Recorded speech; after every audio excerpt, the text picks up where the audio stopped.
Normal व्यक्ति भी आवश्यकता से अधिक पेन किलर का सेवन करता है तो अंत में उनकी किडनियां खराब हो जाती हैं। High blood pressure, blood sugar और पेन किलर, यही इस्तेमाल करने वाले अधिकतर लोगों का किडनी में प्रॉब्लम होता है। किडनी पेशेंट को कई बार पेशाब में झाग भी बहुत ज्यादा आता है। यहीं से पेशेंट ट्रैप होता है और यहीं से उसकी स्थिति खराब होना शुरू हो जाती है। हम लोग जब यूरिन कर रहे हैं, झाग निकल रहा है, वह कोई परेशानी नहीं है, लेकिन इसी का इलाज कराते कराते अंत में पेशेंट डायलिसिस पर चला जाता है। पोटेशियम हमको भरपूर मात्रा में लेना चाहिए, तभी किडनी के पेशेंट स्वस्थ हो सकते हैं। क्या खराब किडनी भी पूरी तरह से ठीक हो सकती है? खराब किडनी भी बिल्कुल पूरी तरीके से अपने पुराने अवस्था में लौट आती है और इसके लिए बिल्कुल डरने की आवश्यकता नहीं है।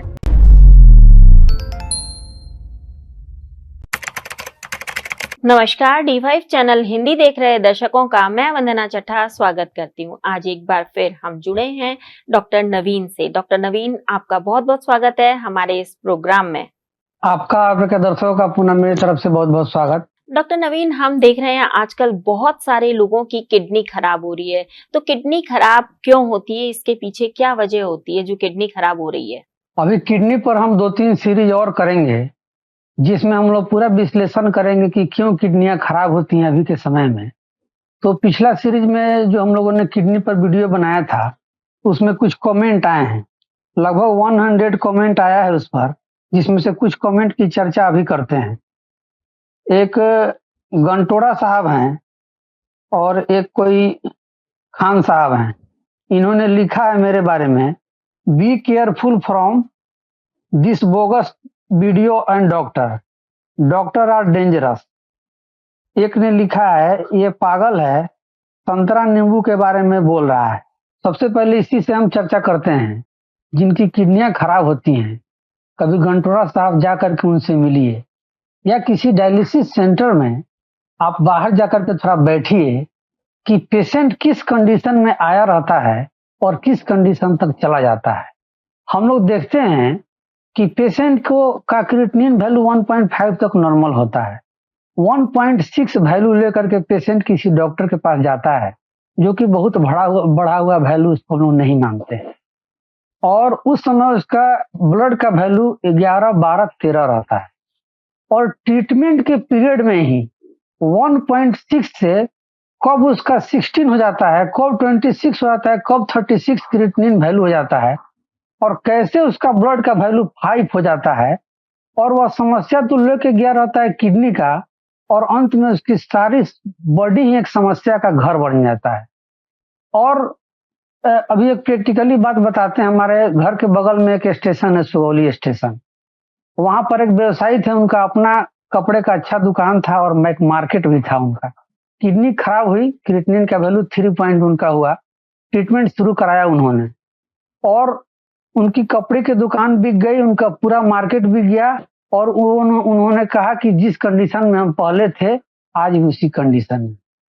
बहुत सारे लोग हैं जिनके 1-2 बच्चे हैं, दोनों बच्चे डायलिसिस करा रहे हैं, अब उनके संतानें नहीं होंगी। डायलिसिस जिस पेशेंट का होता है, उनको संतानें नहीं होती हैं।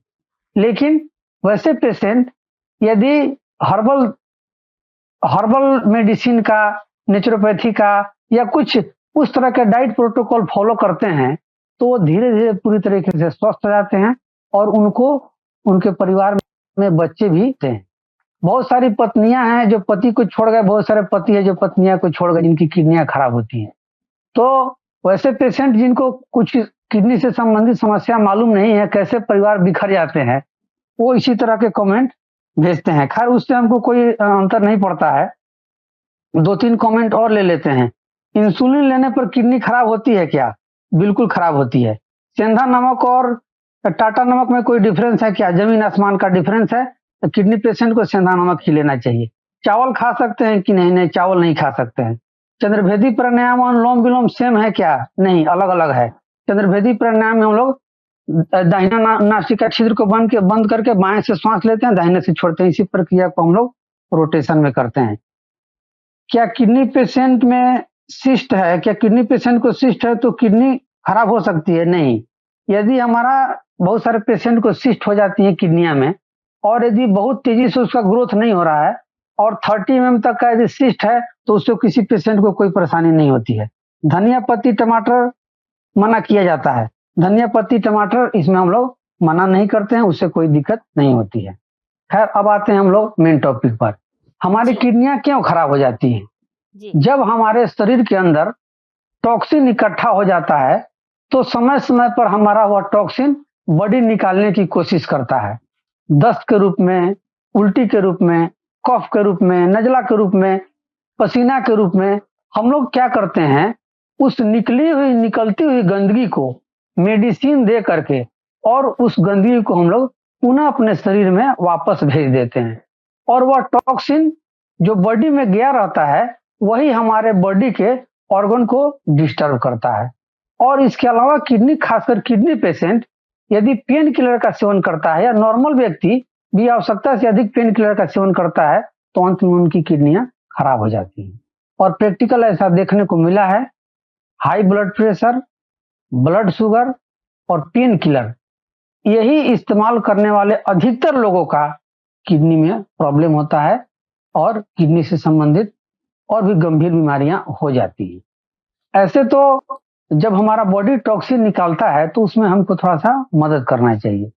जैसे यदि पानी के टंकी में हम लोग तो फ्रेश पानी भरते हैं, लेकिन एक समय के बाद उसके नीचे लेवल में देखते हैं कि काला काला गंदगी भर जाता है।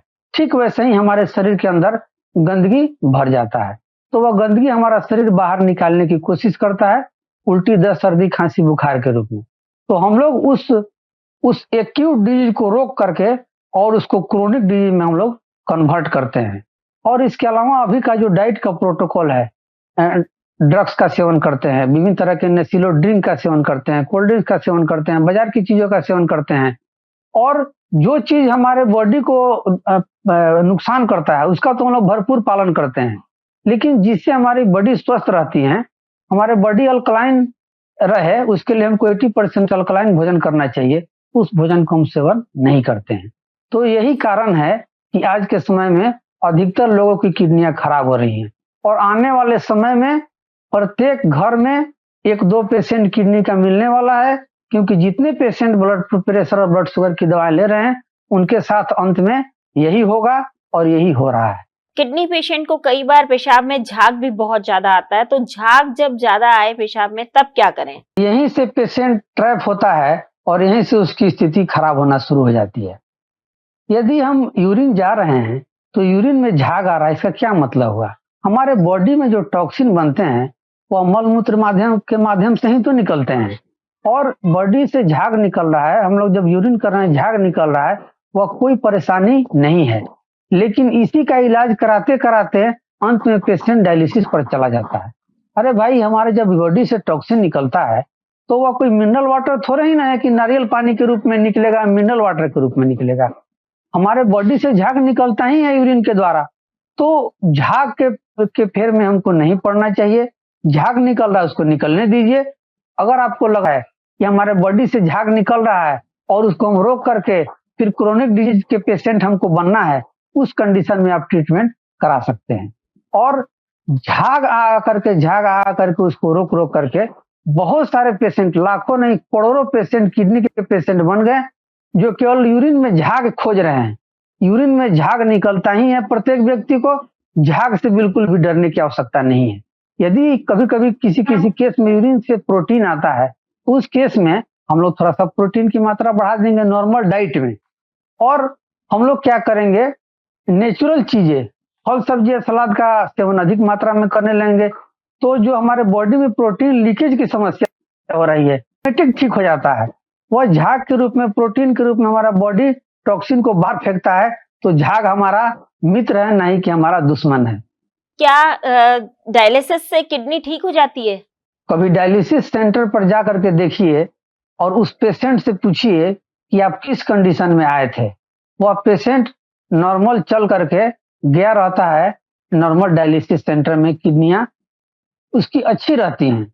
लेकिन डायलिसिस करा करके अंत में उसके शरीर में ना ब्लड रहता है, ना उसके शरीर में ताकत रहता है, और क्रिएटिनिन का भय लेकर के गया रहता है, उससे 10, 20, 30, 50 गुना तक उसका क्रिएटिनिन का वैल्यू बढ़ जाता है। जितने भी इंस्ट्रूमेंट बने हैं सबका यूज और मिसयूज दोनों है। जब शरीर में किसी कारणवश किसी पेशेंट को यदि उसमें पता नहीं चल पाता है और उसके बॉडी के अंदर फ्लूइड इकट्ठा होने लगता है तो उस कंडीशन में डायलिसिस की आवश्यकता पड़ती है। वो भी डायलिसिस जब कराना चाहिए किसी पेशेंट को तो आधा लीटर से ज्यादा पानी नहीं निकालना चाहिए। और सबसे अच्छा है कि डायलिसिस जब हम लोग कराते हैं किसी पेशेंट का तो उसमें हीमोडायलिसिस कराना चाहिए। ब्लड चढ़ाने के साथ साथ डायलिसिस कराना चाहिए। जब हमारे बॉडी के अंदर में ब्लड का वैल्यू जब नॉर्मल रहता है तो क्रिएटिनिन का वैल्यू यदि बढ़ा भी है तो उससे हम लोग को घबराने की आवश्यकता नहीं है। हम अगर नेचुरल डाइट का प्रोटोकॉल फॉलो करते हैं तो बढ़ी हुई क्रिएटिनिन वैल्यू ऑटोमेटिक नॉर्मल हो जाती है और यहीं से पेशेंट नॉर्मल पेशेंट हमारा क्रोनिक डिजीज का पेशेंट बनता है और फिर डायलिसिस से डेथ तक की अवस्था को प्राप्त करता है। तो केवल डायलिसिस कराने से हमारी यदि ठीक हुई रहती तो कोई भी किडनी का पेशेंट हमारे यहाँ मरता नहीं और अच्छी अवस्था में रहता। लेकिन अब क्या होता है, जैसे कभी कभी होता है किसी पेशेंट को नॉर्मल फीवर लगता है, उस कंडीशन में डायबिटीज के वैल्यू भी बढ़ जाते हैं, उसमें क्रिएटिनिन के वैल्यू भी बढ़ जाते हैं। उस कंडीशन में यदि कोई पेशेंट अपना टेस्ट कराता है या कोई डॉक्टर टेस्ट कराते हैं, उस कंडीशन में उनका वैल्यू बढ़ा रहता है तो उस पेशेंट का 1-2 डायलिसिस के बाद उनका वैल्यू नॉर्मल हो जाता है, क्योंकि वो डायलिसिस के पेशेंट तो है नहीं और न ही उनकी किडनियां खराब हुई हैं। फीवर में बॉडी का टॉक्सिन बाहर निकलता है, न्यूट्रलाइज होता है, उस केस में ही हम लोग कई बार टेस्ट करा लेते हैं तो वैसे पेशेंट ठीक हो जाते हैं। अदरवाइज पूरी संपत्ति, पूरी जिंदगी, पूरा परिवार बिखर जाता है, लेकिन डायलिसिस का पेशेंट डायलिसिस से बाहर नहीं आता है। आजकल डॉक्टर हर बीमारी में, अधिकतर बीमारियों में नारियल पानी पीने को कहते हैं, तो क्या डायलिटिक पेशेंट जो होते हैं उनको नारियल पानी पीना चाहिए? नारियल पानी हमारे बॉडी के लिए उसको ट्री ऑफ हेवन की संज्ञा दी गई है। हमारे वातावरण में जितने भी फ्रूट्स हैं, जितने भी सलाद हैं, उसमें नारियल ही एक ऐसा फल है जिसको ट्री ऑफ हेवन की संज्ञा दी गई है। तो जो ट्री ऑफ हेवन है उससे किसी का परहेज क्यों कराते हैं? और हमारे नारियल में भरपूर मात्रा में पोटेशियम पाया जाता है और बॉडी के अंदर जितने भी न्यूट्रिएंट की आवश्यकता होती है उसमें सबसे ज्यादा हमको पोटेशियम की ही आवश्यकता होती है। 4700 मिलीग्राम पर डे उसकी आवश्यकता हमको होती है। यदि 100 पेशेंट का हम लोग टेस्ट कराते हैं तो 100 पेशेंट में से 97 पेशेंट के पोटेशियम कम मिलते हैं। नॉर्मल ब्लड में पोटेशियम का वैल्यू एक्चुअल पता नहीं चलता है। हम लोग इसके लिए स्पेशल टेस्ट इंट्रासेलुलर यदि पोटेशियम टेस्ट कराते हैं तो सेल के अंदर से जब हम टेस्ट लेते हैं तब पोटेशियम का एक्चुअल वैल्यू पता चलता है। और हमारे बॉडी के अंदर सोडियम पोटेशियम का एक चैनल है कि हमारे बॉडी में एनर्जी देने का भी काम करता है और कैल्शियम मैग्नीशियम को भी मेंटेन करने का काम करता है। और पोटेशियम हमारे बॉडी में बहुत से इंपॉर्टेंट वर्क को करता है। जैसे यदि किसी पेशेंट का पल्पिटेशन बढ़ गया है, हार्ट बीट बढ़ गया है, तो उस कंडीशन में पोटेशियम की कमी रहती है पेशेंट को, और पोटेशियम देने से उस पेशेंट की उस समस्या से मुक्ति मिल जाती है। जो पेशेंट पोटेशियम भरपूर मात्रा में नहीं लेता है उनको कॉन्स्टिपेशन हो जाता है, तो कॉन्स्टिपेशन के लिए भी पोटेशियम हमारे शरीर के लिए बहुत जरूरी है। वैसे पेशेंट जो पोटेशियम का स्टोन अधिक मात्रा में नहीं करते हैं उनको ही किडनी स्टोन बन जाती है। और बॉडी के अंदर जो फ्लूइड का रिटेंशन होता है, यदि पोटेशियम हम कम लेते हैं तो सोडियम बॉडी के अंदर इकट्ठा होने लगता है। तो नारियल पानी में भरपूर मात्रा में पोटेशियम पाया जाता है और भी जितनी भी हरी साग सब्जियां हैं उसमें भरपूर मात्रा में पोटेशियम पाया जाता है। और पोटेशियम हमको भरपूर मात्रा में लेना चाहिए, तभी किडनी के पेशेंट स्वस्थ हो सकते हैं। लेकिन वैसे पेशेंट जो डायलिसिस करा रहे हैं या मॉडर्न मेडिसिन का ट्रीटमेंट ले रहे हैं वो नारियल पानी का सेवन कृपया नहीं करें, क्योंकि वैसे पेशेंट जब नारियल पानी का जब सेवन करते हैं तो उनके बॉडी के अंदर स्वेलिंग होने लगता है। तो वैसे पेशेंट जिनकी डायलिसिस नहीं चल रही है या जिनका किडनी का कोई ट्रीटमेंट नहीं चल रहा है और भरपूर मात्रा में नारियल पानी ले सकते हैं। और कोई पेशेंट यदि चाहता है कि डायलिसिस से हम बाहर आ जाएं तो 2-3 दिन डायलिसिस नहीं करा के उस मॉडर्न मेडिसिन को छोड़ने के बाद वह नारियल पानी का सेवन कर सकता है। कई डॉक्टर्स ये भी कहते हैं कि नारियल पानी में नींबू डाल के लेना किडनी पेशेंट के लिए अच्छा होता है। एक पेशेंट का मैंने रिपोर्ट आपको भेजा है। जिस समय मेरे पास वो पेशेंट आए थे, 2 मई को आए थे, 2 मई 2026।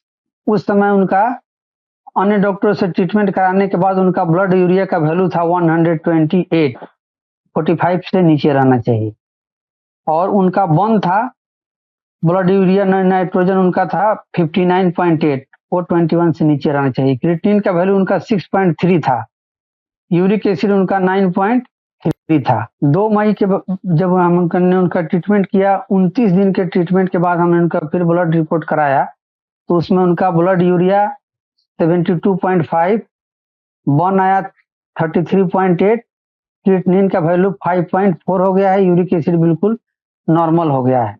और जैसे बहुत सारे पेशेंट डरते हैं कि नहीं चाहिए, तो उनके डाइट का छोटा सा प्रोटोकॉल एक हम बताते हैं। उनको सुबह में क्या दिया गया, सुबह में धनिया पत्ती की जूस दी गई पीने के लिए, और मेडिसिन का प्रोटोकॉल के अलावा उनको डाइट में दिया गया सुबह में जौ की दलिया, और दलिया के अंदर में कोई भी मौसमी सब्जी जैसे जिसमें अधिक मात्रा में पानी रहता है, कद्दू, घिउड़ा, झिंगनी, गोभी, फूल गोभी, ब्रोकली, टमाटर, अदरक, लहसुन, प्याज डाल करके उनको डाइट में हम लोगों ने दिया सुबह में ब्रेकफास्ट के लिए। और लंच में हमने दिया उनको रोटी, सब्जी, सलाद। सलाद में मूली, खीरा, टमाटर, प्याज, गाजर, नींबू, सेंधा नमक, 2-3 चुटकी काली मिर्च पाउडर डाल करके। एक पेशेंट ने पूछा तीसी किसे बोलते हैं, तो तीसी अलसी को बोलते हैं। अलसी पेशेंट को तीनों टाइम मैंने दिया, और अलसी से बड़ा लाभ होता है। एक तो पेट सफाई होती है, दूसरा बॉडी के अंदर स्ट्रेंथ आता है सेंधा नमक डाल करके। सुबह के प्रोटोकॉल में ब्रेकफास्ट से पहले उनको सेव, अनार, खीरा, गाजर दिया गया। इसके अलावा उनको एक चटनी दी गई, हरी धनिया की चटनी, अदरक, लहसुन, हरी मिर्च, आंवला डाल करके। तो जैसे बहुत से डॉक्टर बोलते हैं कि नींबू का सेवन नहीं करना चाहिए, संतरा का सेवन नहीं करना चाहिए। जितने भी साइट्रिक एसिड युक्त फल है हमारे बॉडी के लिए, बॉडी में जितने भी ऑक्सीडेंट बनते हैं या जितने भी फ्री रेडिकल होते हैं, उन फ्री रेडिकल को न्यूट्रलाइज करने के लिए साइट्रिक एसिड ही उनको न्यूट्रलाइज करता है, और बॉडी से लेकर के बिना बॉडी को हानि पहुंचाए बॉडी से उनको बाहर कर देता है। तो नारियल पानी में नींबू डाल के पिया जा सकता है। और हम लोग अपने पेशेंट को जिनका किडनी का ट्रीटमेंट हम लोग करते हैं, उनको निश्चित रूप से भोजन के बाद पानी में नींबू और सेंधा नमक डाल के दोनों टाइम देते हैं पीने के लिए। और इसके अलावा मौसमी, अनानास, नारंगी का जूस जरूर देते हैं पीने के लिए, और इससे पेशेंट को लाभ होता है, हानि नहीं होती है। लेकिन जो मॉडर्न मेडिसिन का ट्रीटमेंट ले रहे हैं, वो नींबू का सेवन नहीं करें। कौन कौन से फल खाने चाहिए और कौन से बिल्कुल नहीं खाने चाहिए? हम लोग जिस पेशेंट का ट्रीटमेंट करते हैं, तो उनको किसी भी फल की मनाही नहीं रहती है। लेकिन शुरू के दिनों में 2 फल हम लोग उनको नहीं देते हैं खाने के लिए, एक आम, दूसरा केला, क्योंकि ये दोनों फल कार्बाइड से पकाए जाते हैं। और सेकेंड मंथ से हम लोग जब ट्रीटमेंट करते हैं, तो सेकेंड मंथ से पेशेंट को आम भी देते हैं और केला भी देते हैं खाने के लिए, जो बिना कार्बाइड का पकाया गया हो। जितने भी फल हैं, सारे फल खा सकते हैं किडनी के पेशेंट, और हम लोग सभी पेशेंट को सारे फलों को देते हैं खाने के लिए। लेकिन मॉडर्न मेडिसिन का ट्रीटमेंट जिनका चल रहा है, वो उसी डॉक्टर के प्रोटोकॉल को फॉलो करें।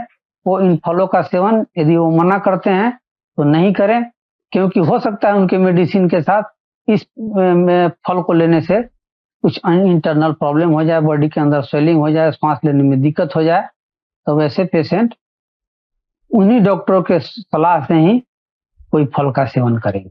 कई बार ब्लड की कमी हो जाती है, तो ऐसे में क्या करना चाहिए? हम लोग अपने पेशेंट को जब ट्रीटमेंट करते हैं, तो 1-2 पॉइंट ब्लड की कमी हो जाती है, क्योंकि बॉडी का जब डिटॉक्सिफिकेशन होता है, तो बॉडी का एनर्जी लेकर के ही डिटॉक्सिफिकेशन होता है। उस कंडीशन में 1-2 पॉइंट हमारा ब्लड का वैल्यू कम हो जाता है किसी किसी पेशेंट। तो उस कंडीशन में हम लोग जो प्रोटोकॉल फॉलो कराते हैं उसमें पुनर्नवा के पत्तियों का जूस, अनार का जूस, गाजर चुकंदर का जूस, फिर अंजीर मुनक्का, फिर से अखरोट देते हैं खाने के लिए, काजू बादाम देते हैं खाने के लिए, और जितने भी फल हैं जो हम लोग खा सकते हैं नॉर्मल पेशेंट, सारे फलों को खिलाते हैं। और सारे फलों को खिलाने के बाद पेशेंट का धीरे धीरे ब्लड का वैल्यू बढ़ने लगता है जब पेशेंट का डिटॉक्सिफिकेशन हो जाता है।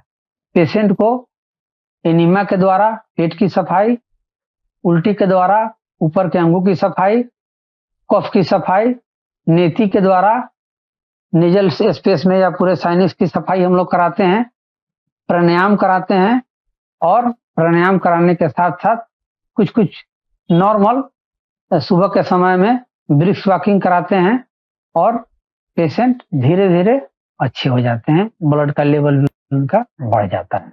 जिस पेशेंट का ब्लड का वैल्यू 5 से नीचे रहता है और ब्लड का वैल्यू यदि नहीं बढ़ता है तो उस कंडीशन पेशेंट को हीमोडायलिसिस कराना चाहिए, या 5 तक रहता है तो नॉर्मल होल ब्लड भी 2-3 बार चढ़ाने की किसी किसी पेशेंट को आवश्यकता पड़ जाती है। तो नॉर्मल होल ब्लड चढ़ाया जाता है, उसमें किसी पेशेंट को कोई दिक्कत नहीं होती है। जब होल ब्लड हम लोग चढ़ाते हैं उस कंडीशन में किसी भी तरह के इंजेक्शन का प्रयोग नहीं करना चाहिए। जब हमारे बॉडी के अंदर ब्लड का वैल्यू नॉर्मल होने लगता है, एक होल ब्लड चढ़ाने के बाद 2 से 3 पॉइंट ब्लड का वैल्यू बढ़ जाता है। उस कंडीशन में पेशेंट को लूज मोशन होता है, ये गुड सिम्टम। बहुत पेशेंट को वोमिटिंग होती है, यह गुड सिम्टम है। बॉडी इससे, क्योंकि बॉडी के अंदर जब ब्लड का वैल्यू नॉर्मल होने लगता है तो बॉडी के अंदर एनर्जी आ जाती है, और एनर्जी आने से हमारे बॉडी की जितनी भी टॉक्सिन, रुके हुए टॉक्सिन है, वह बाहर निकल जाता है। कई बार होता है कि जिस पेशेंट का डायलिसिस होता है उस पेशेंट को एक बूंद भी पेशाब नहीं आती है, और उसका मोशन भी कई दिनों तक नहीं होता है। उस कंडीशन में हमारे पेट के अंदर जो मल चिपक जाते हैं, जो चिपके हुए मल और अधिक परेशानी करते हैं, इसीलिए डायलिसिस पेशेंट ठीक नहीं हो पाता है, क्योंकि यूरिन के द्वारा उनका यूरिन एक बूंद भी नहीं निकल रहा है, और इनस के द्वारा उनको मोशन नहीं हो रहा है। तो बॉडी के अंदर जितने भी टॉक्सिन होते हैं और डिपोजिट होते होते एक समय ऐसा कंडीशन आ जाता है कि पूरा उनका शरीर विष से भर जाता है, और वही उनके लिए अंतिम अवस्था हो जाती है। क्या खराब किडनी भी पूरी तरह से ठीक हो सकती है? खराब किडनी भी बिल्कुल पूरी तरीके से अपने पुराने अवस्था में लौट आती है, और इसके लिए बिल्कुल डरने की आवश्यकता नहीं है।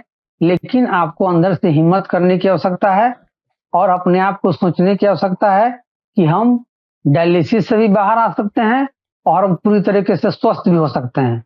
ये आपको, जैसे हम लोग कोई भी चीज को यदि पॉजिटिव वे में सोचते हैं तो पॉजिटिव होता है, जब निगेटिव सोचते हैं तो निगेटिव होता है। तो किडनी पेशेंट को हमेशा पॉजिटिव रहना चाहिए। मैं स्वस्थ हो रहा हूँ, मैं अच्छा हो रहा हूँ, मैं पहले से अच्छा हूँ।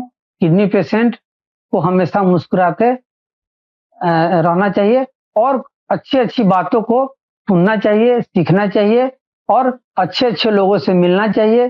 सुबह के समय में, शाम के समय में प्रकृति का जो भी दिया हुआ वरदान है उसको देखना चाहिए, और मन ही मन प्रकृति को धन्यवाद देना चाहिए। तो वैसे पेशेंट पूरी तरीके से खराब किडनी भी ठीक कर सकते हैं, और पुनः डायलिसिस से आके अपना नॉर्मल जीवन भी व्यतीत कर सकते हैं। और जिस पेशेंट को बच्चे नहीं हो रहे हैं और डायलिसिस से वापस आकर के उनके बच्चे भी हो जाते हैं। हाई ब्लड प्रेशर जिनको है, क्या किडनी खराब होने की ये भी एक वजह हो सकती है? हाई ब्लड प्रेशर से जनरली किडनी नहीं खराब होती है। हाई प्रेशर को रोकने के लिए जिस मेडिसिन का हम लोग सेवन करते हैं, उस मेडिसिन के सेवन से किडनी खराब हो जाती है। और हाई ब्लड प्रेशर का मेडिसिन हम लोग ताउम्र लेते हैं, और धीरे धीरे उसका डोज बढ़ता जाता है, और एक समय आता है उसी मेडिसिन के सेवन से हमारी किडनियां खराब हो जाती हैं, ब्रेन स्ट्रोक होता है, और हार्ट अटैक हो जाता है। तो हाई ब्लड प्रेशर यदि किसी पेशेंट को है, नॉर्मल यदि डाइट का प्रोटोकॉल फॉलो करता है, और अपने भोजन में 80% अल्कलाइन डाइट लेता है, पोटेशियम युक्त डाइट का सेवन अधिक करता है, स्ट्रेस नहीं लेगा। कुछ फिजिकल एक्टिविटी यदि प्राणायाम करते हैं, कंडीशन में हाई ब्लड प्रेशर के पेशेंट भी नॉर्मल हो जाते हैं। तो हाई ब्लड प्रेशर से लेकर के और डायलिसिस से डेथ तक की अवस्था को नहीं प्राप्त करें। यदि हाई ब्लड प्रेशर हो गया है तो डाइट अपना चेंज कर दें, अपना लाइफ स्टाइल चेंज कर दें। हमको हर हाल में सवेरे के समय में प्राणायाम कुछ करना चाहिए, कुछ फिजिकल एक्टिविटी करना चाहिए। सुबह के समय में सबसे फर्स्ट डाइट में फलों का सेवन करना चाहिए। जहाँ तक संभव हो नारियल पानी का सेवन प्रतिदिन करना चाहिए। अगर नहीं भी संभव हो प्रतिदिन तो सप्ताह में 1-2 दिन जरूर सेवन करना चाहिए और प्राणायाम करना चाहिए, पॉजिटिव रहना चाहिए। तो ऐसे पेशेंट को ब्लड प्रेशर की आवश्यकता, ब्लड प्रेशर उनकी नहीं बढ़ती है और हमेशा पॉजिटिव थॉट रखना चाहिए। तो जब ब्लड प्रेशर ही नहीं बढ़ेगा, अगर हमारा डाइट अच्छा रहता है तो फिर उसकी मेडिसिन खाने की आवश्यकता कहाँ पड़ती है। तो ब्लड प्रेशर को रोकने के लिए मेडिसिन का सेवन नहीं करें और आने वाले समय में यही ब्लड प्रेशर और ब्लड शुगर का मेडिसिन ही किडनी के पेशेंट का कारण बनता जा रहा है। इसीलिए हम लोग देखते हैं कि पहले पेशेंट किडनी के बहुत कम मिलते थे, अब छोटे छोटे शहरों में डायलिसिस सेंटर खुलता जा रहा है और नंबर ऑफ पेशेंट करोड़ों अरबों होते जा रहे हैं। तो इसका हमको ध्यान देना चाहिए। जिनको डायबिटीज है अक्सर उनको भी किडनी की प्रॉब्लम होती है, तो ऐसे में क्या करें? जो डायबिटीज के पेशेंट हैं उनको 3 बीमारी तो होगी ही होगी। या तो उनकी किडनियां खराब होंगी, या उनके हार्ट में प्रॉब्लम होगा, या ब्रेन स्ट्रोक होगा। उस दवा के साइड इफेक्ट से इस तरह की समस्या बढ़ जाती है। तो डायबिटीज के कंट्रोल करने के लिए उस मेडिसिन का सेवन, यदि आपको लगता है कि कुछ दिन तक हम इसके सेवन करने से ठीक हो सकते हैं तो उसके सेवन करके देख लीजिए। क्योंकि पेशेंट को जब हम लोग समझाते हैं कि ये बीमारी है इतने दिनों में ठीक हो जाएगी, तो उनको लगता है कि हम एम्स चले जाएंगे तो जल्दी ठीक हो जाएंगे। फिर जब एम्स जाते हैं और वहां जब उनको कुछ रिजल्ट नहीं मिलता है, फिर वैसे पेशेंट लौट के आते हैं, फिर पूरे प्रोटोकॉल को फॉलो करते हैं। तो डायबिटीज के लिए सवेरे के समय में नारियल पानी, सुबह के समय में फलों का सेवन, जिस समय में फर्स्ट बार डायग्नोसिस होता है उस समय में खट्टे मीठे फलों का सेवन हम लोग सुबह में कराते हैं। शाम के समय में 6 से 7 प्रत्येक व्यक्ति को भोजन कर लेना चाहिए। जितना संभव हो भोजन से पहले कच्चे सलाद का सेवन करते हैं। और जितने भी तीती चीजें हैं, तीता हमको जीवन देता है, मीठे से हमको मौत मिलती है। तो गिलोय है, नीम है, कुटकी है, चिरैता है, त्रिफला है, या हरे बहेरा आंवला है, इसमें से किसी न किसी चीजों का सेवन हमको प्रतिदिन निश्चित रूप से करना चाहिए। क्योंकि हम लोग जो डेली लाइफ में जो भोजन करते हैं उसका पूरी तरीके से एलिमिनेशन नहीं हो पाता है। तो उसको न्यूट्रलाइज करने के लिए यदि हम लोग शुरू से ही कुछ यदि चीजों का सेवन करें तो उस अवस्था तक हम लोग नहीं पहुंचते हैं। इसके अलावा 2 प्रोटोकॉल हमेशा फॉलो करें। जब भी हम हेवी डाइट लेते हैं तो नींबू का सेवन हमको जरूर करना चाहिए। और जब भी हम लोग नॉनवेज का सेवन करते हैं तो नॉनवेज के समय चुकंदर और नींबू दोनों का सेवन जरूर करना चाहिए। इससे हमारे बॉडी में जितने भी अनडाइजेस्टेड या डाइजेस्टेड फूड हैं वह बॉडी से बाहर निकल जाते हैं। लेकिन किडनी पेशेंट को नॉनवेज का सेवन बिल्कुल नहीं करना चाहिए। किडनी पेशेंट को दूध का सेवन नहीं करना चाहिए। किडनी पेशेंट को प्रोटीन पाउडर का सेवन नहीं करना चाहिए। लेकिन डॉक्टर 30-30, 40-40 गोलियां खिलाते हैं, लेकिन एक अनार उसको खाने के लिए नहीं देते हैं और वह पानी बिना और फल के बिना तड़प तड़प कर अपनी अंतिम अवस्था को प्राप्त कर लेता है। तो इसका हमको ख्याल रखना चाहिए कि हम बीमार नहीं पड़े, और जब भी बीमार पड़े तो कुछ नेचुरल चीजों को लेकर के ही उसको हम लोग ठीक करें, तो हम आगे के क्रोनिक डिजीज के अवस्था में नहीं जाते हैं। इसका हम लोग को ख्याल रखना चाहिए। जी, डॉक्टर नवीन, आपने दर्शकों के सवालों का बखूबी जवाब दिया और हमें भी किडनी पर बहुत ही महत्वपूर्ण जानकारी दी। आप हमसे जुड़े, आपका बहुत बहुत धन्यवाद। कई लोग आपसे सीधा संपर्क करना चाहते हैं, तो कृपया उन्हें अपना फोन नंबर जरूर बताएं। आप हमसे ऑनलाइन कंसल्टेंसी भी कर सकते हैं फोन के माध्यम से। मेरा मोबाइल नंबर है 993461 7129। लेकिन प्लीज वैसे लोग फोन नहीं करें जिनको अंदर से कॉन्फिडेंस नहीं है कि वह किडनी के डिजीज से ठीक हो सकते हैं। जिनको अंदर से कॉन्फिडेंस है बहुत अच्छे से सोचें कि किडनी की बीमारी ठीक हो सकती है कि नहीं। आप चाहते हैं तो किडनी की डिजीज 100% ठीक हो सकती है। अंदर से कॉन्फिडेंस लाइए, दिमाग को पॉजिटिव रखिए, और अगर लगता है कि हम आपकी मदद कर सकते हैं तो बेझिझक आप हमको फोन कर सकते हैं। लेकिन हमारे प्रोटोकॉल को फॉलो करना होगा, पूरी तरीके से आप स्वस्थ हो जाएंगे। आपका बहुत बहुत धन्यवाद। अगले एपिसोड में आपसे फिर मुलाकात होगी, तब तक के लिए नमस्कार।